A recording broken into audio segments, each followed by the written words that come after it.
sangat mencabar kepada kaki tangan DOSM, dan orang kadang-kadang tak ambil pot bahawa betapa susahnya untuk kita bukan saja membangunkan sistem itu secara dalaman, tetapi untuk kita bawa ini kepada pendaftaran kepada rakyat di seluruh negara.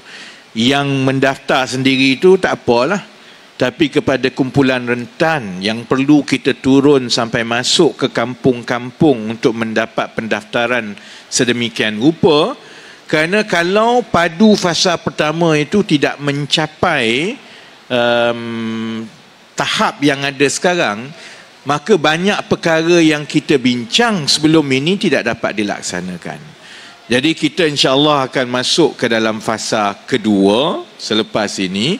Kerajaan pun telah membuat keputusan bahawa penyasaran semula RON 95 itu akan berlaku tahun depan, dan perbincangan sedang berlaku di antara Kementerian Ekonomi dan Kementerian Kewangan untuk mencari jalan yang terbaik bagaimana kita melaksanakan ini. Tapi hakikatnya kalau kita nak melaksanakan penyasaran subsidi RON 95 melalui kaedah two-tier pricing seperti yang difikirkan sekarang, kita ada dua kaedah. Kita ada dua pendekatan yang dipertimbangkan selama lebih 1 tahun. Pertimbangan pertama ialah menaikkan harga RON 95 kepada semua orang, tetapi mereka yang layak mendapat bantuan tunai, keluarga-keluarga yang layak dapat ini, maka dapat dipindahkan bantuan tunai tiap-tiap bulan.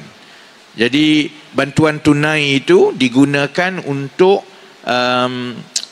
menangani kenaikan harga minyak yang diumumkan, kerana kita hanya ada satu harga untuk semua. Itu pendekatan pertama yang dibincangkan.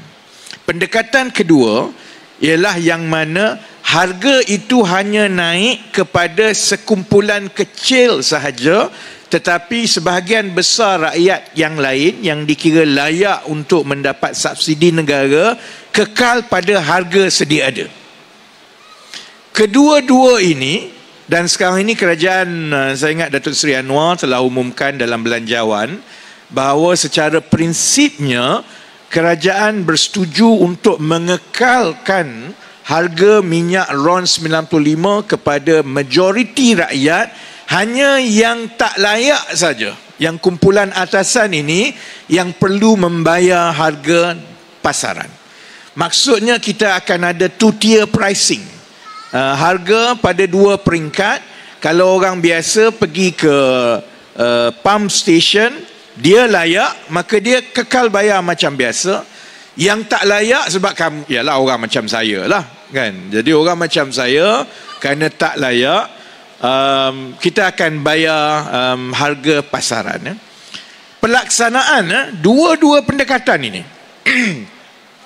sama ada nak bantuan tunai seperti yang difikirkan sebelum ini, dibincangkan, ataupun kaedah terbaru ini yang perlu dilaksanakan, kedua-duanya memerlukan data. Dia bermula daripada perkara asas, iaitu sama ada seseorang ataupun sesebuah keluarga itu layak ataupun tidak untuk mendapat subsidi. Dan kelayakan itu sewajarnya mengambil kira seberapa banyak faktor ekonomi, pendapatan isi rumah, dan juga tanggungan sosial sesebuah isi rumah. Jadi bayangkan kalau kita tidak buat padu tahun lepas, kalau kita nak buat sekarang, kita bergaduh pasal macam mana nak cari data. Dan kalau kita tak sediakan padu tahun lepas, maka kerajaan tidak mempunyai pilihan dari segi cara pelaksanaan yang paling kurang membebankan kepada rakyat. Tapi oleh kerana kita sudah ada, kita ada asas yang baik, itu membuka ruang kepada kerajaan untuk mencari jalan yang paling optimum dalam melaksanakan sesuatu yang sukar seperti ini. Sudah tentu nanti kerajaan akan mengumumkan mekanisme khusus setelah jabatan-jabatan yang terbabit membincangkan secara terperinci mekanisme pelaksanaannya.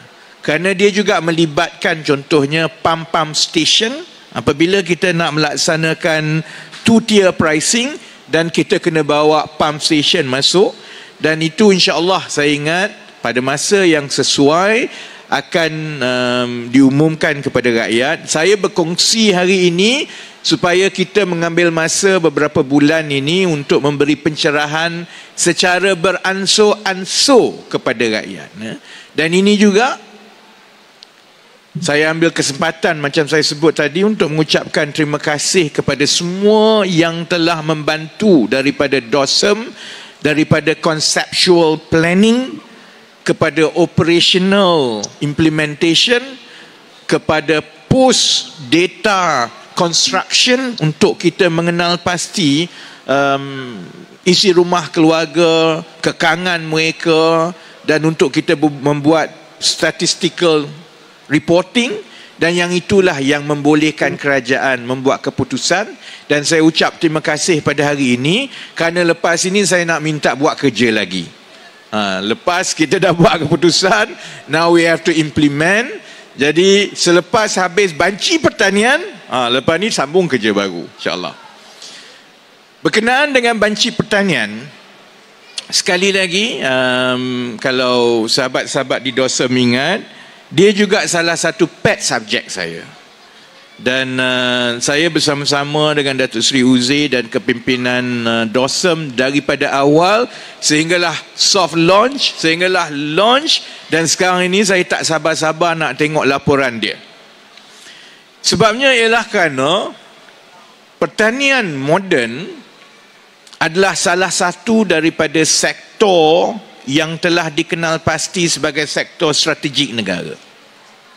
Pertanian moden juga adalah nyawa kita untuk 20-30 tahun akan datang. Rakyat kita akan kekal bertambah. Tanah kita kalau tidak disusun daripada sekarang, maksudnya tanah-tanah yang ada untuk tanaman makanan akan terus mahal, dan memang oleh kerana keputusan-keputusan kita masa kita nak menjadi negara membangun dahulu, kita memang bagi kelebihan kepada tanah untuk pembangunan sama ada commercial, infrastruktur, tapi bukan pertanian. Jadi dalam keadaan rakyat kita akan bertambah ramai, kemudian tanah dan sumbernya perlu dioptimumkan bagi tujuan pertanian. Pada masa yang sama juga kita berdepan dengan dua cabaran yang di luar kawalan kita. Kalau yang tadi mungkin dalam kawalan kita dari segi pertumbuhan rakyat kita dan juga dari segi guna tanah dan kegiatan ekonomi kita, ini kita boleh campur tangan, kita boleh perbetulkan balik. Tapi dua perkara yang besar bukan dalam kawalan kita. Pertama, geopolitik. Dan kalau kita lihat kepada geopolitik sekarang, kita lihat ada kecenderungan baru kebelakangan ini bahawa negara-negara di dunia ini beralih semula kepada protectionism.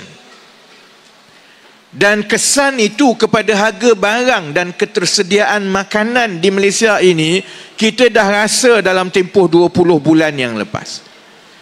Kalau India membuat keputusan bahawa beras tak boleh ekspor, beras kita akan jadi masalah. Dan kebelakangan dalam tempoh 12 bulan yang lepas, bila India buat keputusan mengenai bawang, kita pun jadi masalah dengan bawang kita. Dan masalah geopolitik ini dan kecenderungan negara-negara untuk beralih kepada protectionism akan berterusan. Kita berada di akhir era post-World War. Dunia dalam tempoh 80 tahun yang lepas, dari segi norma antara bangsa dan perdagangan, ditentukan oleh keputusan-keputusan besar selepas Perang Dunia Kedua. Era itu akan berakhir. Era sekarang ialah pertembungan negara-negara yang semakin berpengaruh dengan blok yang baru yang mana mereka ada pilihan untuk membuat keputusan sendiri tanpa mereka mengikut norma yang lama. Dan peralihan geopolitik ini akan menyebabkan akan ada negara-negara terutamanya yang besar dan berpengaruh tapi bukan kuasa besar. Mereka ini akan membuat keputusan yang lebih cenderung kepada protectionism dan menggunakan sumber itu sebagai leverage mereka di peringkat antarabangsa. Faktor kedua yang lagilah bukan di dalam kawalan kita ialah perubahan iklim. Berlaku di mana-mana dan ia banyak mempengaruhi keputusan negara lain untuk melindungi produk mereka.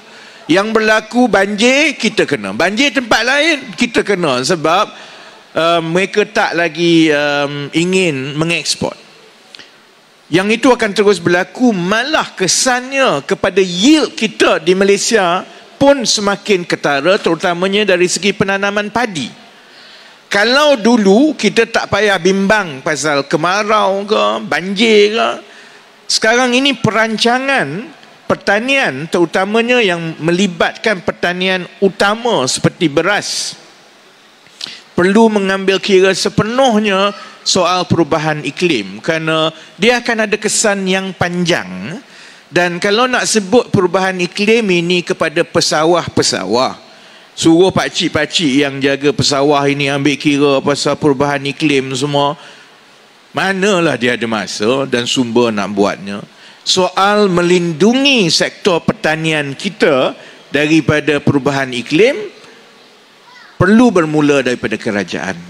Dan kerajaan tidak boleh membuat pelaburan yang tepat, yang berkesan, kecuali kita ada data terkini yang baik.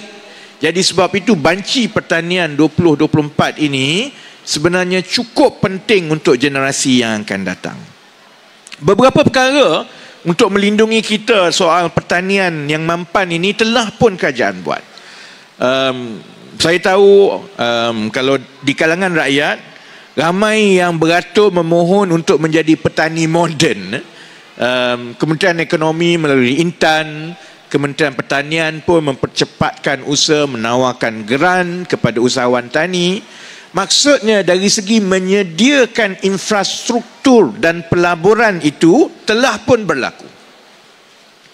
Tapi itu kita mula dahulu dengan menggunakan data sedia ada. Sekarang ini daripada beberapa kejayaan awal rintis yang telah dilaksanakan dalam tempoh 20 bulan yang lepas, kita tahu rakyat kita nak bertani. Kita tahu orang muda suka menjadi petani moden. Kita tahu bahawa pendapatan daripada pertanian moden ini sebenarnya melebihi gaji engineer pun. Sekarang jadi kita dah sahkan semua itu. Jadi tiba masanya untuk kita skalakan pelaburan infrastruktur dalam pertanian moden ini untuk kita ubah guna tenaga negara lebih kepada pertanian moden. Menskalakan itu memerlukan data yang terkini dan tepat, bermula dengan baseline yang betul-betul.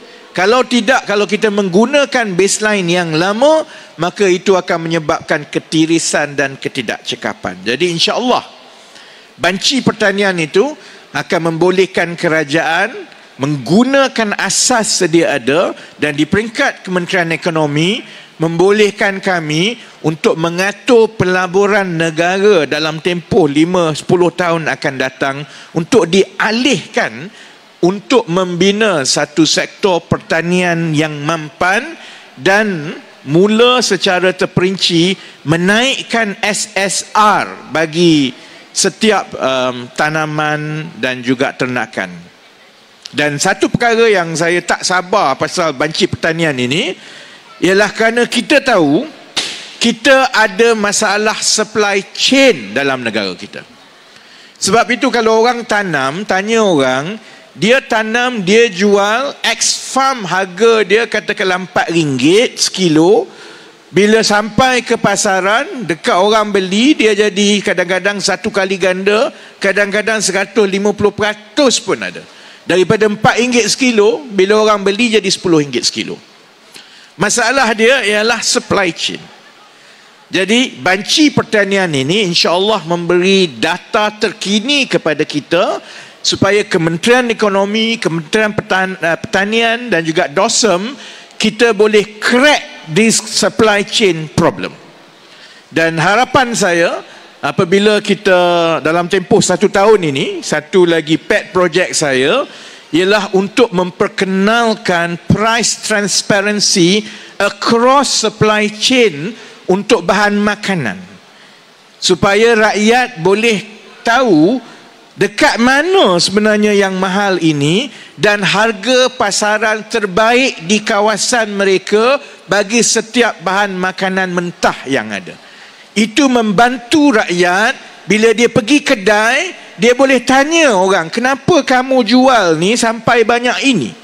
Sedangkan kita tahu harga yang petani banyak tu je, sepatutnya harga yang peraih banyak ni je. Macam mana kamu jual banyak ini? Dengan adanya price transparency across the value chain, itu akan membolehkan kita membantu negara menangani kenaikan harga barang dan mengawal inflasi di masa akan datang. Kita tak boleh crack the supply chain issue kecuali kita ada data yang menyeluruh di setiap peringkat supply chain dan value chain pertanian, yang saya harap insya-Allah kita akan dapat data yang terbaik daripada banci pertanian nanti. Dan yang terakhir sebelum saya selalunya ucapan saya dengan Datuk Seri kami tak baca teks sebab selalunya ucapan tu nak bagi tahu kerja baru. Dalam teks dia tak sebut kerja baru sebenarnya tak. Satu lagi ialah kita sekarang sedang melaksanakan RMK 13. Dan dalam banyak perkara, ada satu perkara yang saya ingat kita akan jadi hasrat yang utama kepada kerajaan, ialah macam mana kita mempercepatkan pendigitalan rakyat. Cara lama ialah kita kata kita bagi geran digital. Bagi geran digital, kita buat app digital dan sebagainya lah. Yang itu akan berterusan. Tapi satu perkara yang saya ingat kita nak mula ialah kita nak memberi cabaran kepada jabatan-jabatan dan kementerian-kementerian kerajaan. Kalau kita nak menukar negara menjadi negara digital sepenuhnya, usaha itu mestilah bermula di peringkat kerajaan dahulu. Kita tak boleh nak suruh orang buat digital semua, tapi kita setiap mesyuarat kertas tebal macam ini. Banyak masa dihabiskan, taip minit dan sebagainya, macam-macam kan. Yang itu yang banyak tugasan. Jadi dalam RMK 13 antara yang saya nak lontarkan ialah boleh atau tidak kerajaan membuat hasrat bahawa menjelang akhir RMK 13 nanti jabatan-jabatan kerajaan secara keseluruhannya tak ada kertas dah. Semua pakai digital dah lepas ini. Bila kita letak sasaran seperti itu, maknanya kita dalam jabatan kerajaan ni kena cari jalan macam mana menukar proses dalaman kita ni yang dengan rakyat ni. Cuma kalau kita dah memang mahir dan berjaya mendigitalkan semua amalan dalaman kita, meeting semua ni tak ada kertas semua, maka lebih mudah untuk kita dalam kita berurusan dengan rakyat dan membangunkan produk kita untuk rakyat. Itu lebih mudah untuk kita mendigitalkan juga untuk rakyat. Jadi ada dua perkara kepada DOSM. Satu maksudnya Kementerian Ekonomi dan DOSM, kita besar kemungkinan jadi guinea pig lah.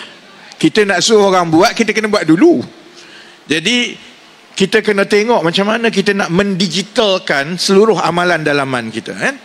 Yang kedua, maknanya apabila semua urusan kerajaan selepas ini dalam bentuk digital dalaman, maksudnya data points yang DOSM boleh ada ni jauh lagi banyak daripada sekarang lah. Itu membolehkan jangkauan statistik kita daripada kegiatan ekonomi semata-mata, daripada sebelum ini mungkin sedikit ada yang berkaitan dengan behavioral insights kepada amalan rakyat. kita juga untuk tempoh 5 tahun akan datang akan mula ada data points yang memberi behavioral insights kepada amalan pentadbiran dan kecekapan dalaman kerajaan. Dan kalau ini berjaya dibuat, dia boleh membantu menyediakan asas pentadbiran ini dan yang akan datang untuk terus mencari jalan melahirkan khidmat awam yang terbaik bukan saja di rantau ini tetapi antara yang terbaik di dunia.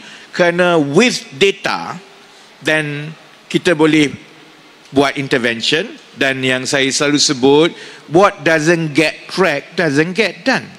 Dan bila kita mula track sendiri behavior kita secara dalaman, itu membolehkan jabatan-jabatan agensi-agensi melihat cara yang paling baik untuk terus meningkatkan efisiensi kita. Jadi saya ingat itu perkara yang sedang kita bincangkan. Kita akan bawa ke Jemaah Menteri dan sebagainya. Tapi kalau itu berjaya dibuat, maksudnya tugas bidang kerja DOSM dari segi use cases ini terus bercambah daripada pelaporan makro semata-mata kepada behavioral insights yang akan membantu kerajaan membuat design program yang lebih baik. Jadi cukup 3 kerja besar. Kan? Yang itu saya sebut awal selalunya supaya kepimpinan DOSM dia balik, dia boleh fikir terus dah. Tak payah nak tunggu mesyuarat rasmi ni. Dia dah boleh ada imagination dia bagaimana kita nak buat. Dan selalunya kepada yang ada dan yang menonton, selalunya perancangan dekat Kementerian Ekonomi dengan DOSM ini dia tidak sequential. Setakat ini kita tak pernah buat keputusan yang sequential. Maksudnya tunggu menteri buat, bagi arahan, lepas tu buat kat jabatan kuasa ini turun, lambat. Selalunya kita buat sequential. Selalunya kita buat in parallel. Maksudnya kita ada idea baru, saya dah beritahu awal, jabatan yang ini dia dah fikir macam mana, yang ini dah fikir macam mana, supaya bila kita panggil mesyuarat pertama, sebenarnya semua masing-masing dah ada dan dapat diharmonikan. Dan dengan cara itu, dia mengurangkan birokrasi dan membolehkan kita melaksanakan sesuatu dengan cepat. Jadi, sekali lagi, saya ucapkan terima kasih kepada semua dan bersempena dengan sambutan Hari Statistik pada hari ini. Saya tahu ramai yang bersengkang mata. Kalau DOSM ni isu utama dia ialah kerajaan dan rakyat minta macam-macam. Kalau boleh semua data seantero alam ni minta dengan DOSM, DOSM bagi. Jadi ramai yang mungkin kurang faham sebenarnya. Sementara rakyat dia tengok data itu, ialah apa pun berdata, dia suka, dia tak suka. Tapi di peringkat DOSM ada disiplin dan peraturan yang perlu diperatuhi sebagai National Statistic Office. Jadi untuk mengeluarkan sesuatu data itu panjang cerita dia. Method dia itu kena mematuhi peraturan antarabangsa. Data itu kena data yang betul-betul baik. Jadi setiap satu benda yang nak dilancarkan itu banyak kerja. Jadi apabila permintaan data dan pertanyaan kepada DOSM itu meningkat secara mendadak, tetapi penjawatannya kekal mendata. Jadi saya sedia maklum bab itu. Dan sebab itu setiap kali kalau saya ada kesempatan, saya ambil kesempatan itu untuk mengucapkan terima kasih kepada semua yang bersengkang mata. Cuma saya harap sahabat-sahabat di DOSM, walaupun kadang-kadang mungkin tidak didendang banyak, setiap kali saudara-saudari melihat beberapa kejayaan awal negara dan kerajaan, saudara-saudari tahu bahawa sebahagiannya itu adalah daripada air tangan saudara-saudari.